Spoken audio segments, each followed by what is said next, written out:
A advogada Renata Bravo e também a psicóloga Sátina Pimenta. Obrigada pela participação de vocês aqui no Fala Espírito Santo. Quando o assunto é violência doméstica, vocês que atuam diretamente, né, no dia a dia com essa questão, com esse problema, o que isso representa para vocês? 8.800 mulheres sendo agredidas. Começar? Não, pode ir. Posso ser muito sincera? Eu não sei se eu fico feliz ou se eu fico triste. Por justamente aquilo que você acabou de pontuar. Esse número, ele representa um aumento interessante de número de denúncias, mas ele ainda não é a realidade. Não sabemos se um número ele vai caracterizar para a gente uma forma de construção e modificação de cultura. Porque a gente precisa disso, a gente precisa da modificação da cultura para poder entender se esse número ele é real ou não. Enquanto a gente não tiver isso, ele vai ser um número que vai me deixar triste e ao mesmo tempo vai me deixar feliz. Não, a gente sempre fala de quantas subnotificações tem, né? Você faz esse registro. Ao mesmo tempo, eu compartilho desse sentimento. Parece que, infelizmente, a gente fica enxugando gelo. Todos os dias chegam casos tristes e lamentáveis. Esse que está relatando, né? Toda a família acaba sendo também vítima de violência, os próprios filhos e pais, mães que tentam defender a mulher.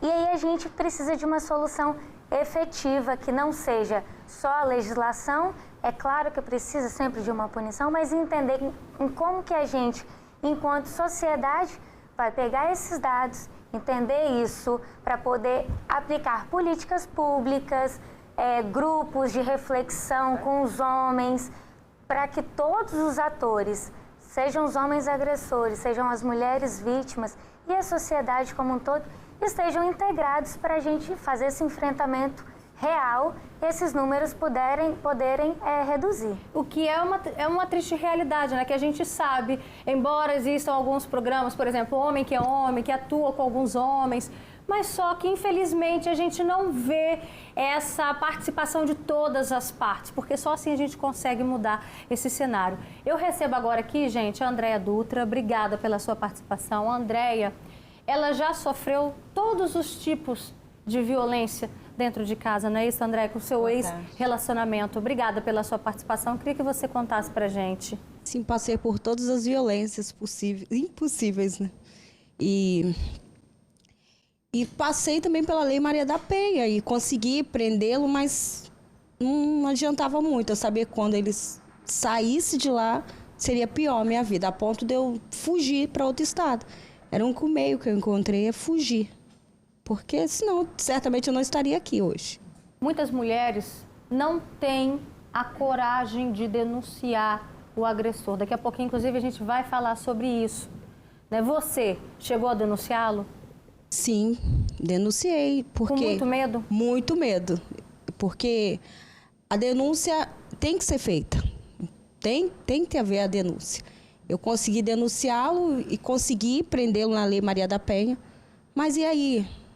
O grande problema é aí depois. Ele ficou quantos dias preso, você lembra? Uns 40 dias. Enquanto ele estava preso, você se sentia segura? Muito, muito. Mas aí vai chegando aqueles dias assim que você sabe que ele vai sair, ele sai pior. E aí, para onde você vai? Qual o recurso que você tem? Qual o respaldo que você tem? Medida protetiva? Não adianta, medida protetiva não é o suficiente. Não é o suficiente.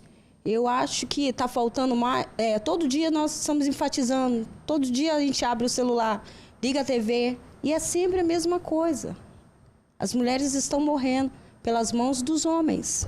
Renato, o que explica o fato do homem agredir a mulher? Muitas das vezes a gente vê, assim, fazer com que a mulher fique entre a vida e a morte, literalmente. E aí, dentro de 40 dias, ele está solto. O que explica isso? Por que é tudo tão rápido assim? A regra da legislação penal é a soltura, né? A prisão preventiva, no decorrer do processo, ela é justificada por algumas razões. Se esse homem está descumprindo algumas coisas, se ele está colocando em risco maior a vítima, se ele vai destruir algumas provas. existem algumas razões. É claro que esse sentimento do medo, né? Claro que ele estar lá, ele não vai ficar, não existe prisão perpétua, né? A legislação brasileira, ela já fala. E não é a prisão que vai resolver, como você bem disse. Não é a medida protetiva por si só que vai resolver. Ela é muito fundamental. Mas muitos homens praticam violências mais graves, inclusive feminicídio, quando as mulheres estão respaldadas pelas medidas protetivas. Então, a legislação, ela existe, mas o que a gente precisa é de um contexto maior de toda a sociedade, de todas as instituições. Então, esse medo, né? Como que a psicologia, como que esses grupos podem amparar essa mulher, como que o Estado pode garantir que a mulher e a família toda, né, os filhos, possam se sentir seguros com esse homem preso ou solto. Porque o sentimento deles é de muita impunidade, tanto que eles fazem na frente de qualquer pessoa. Deixa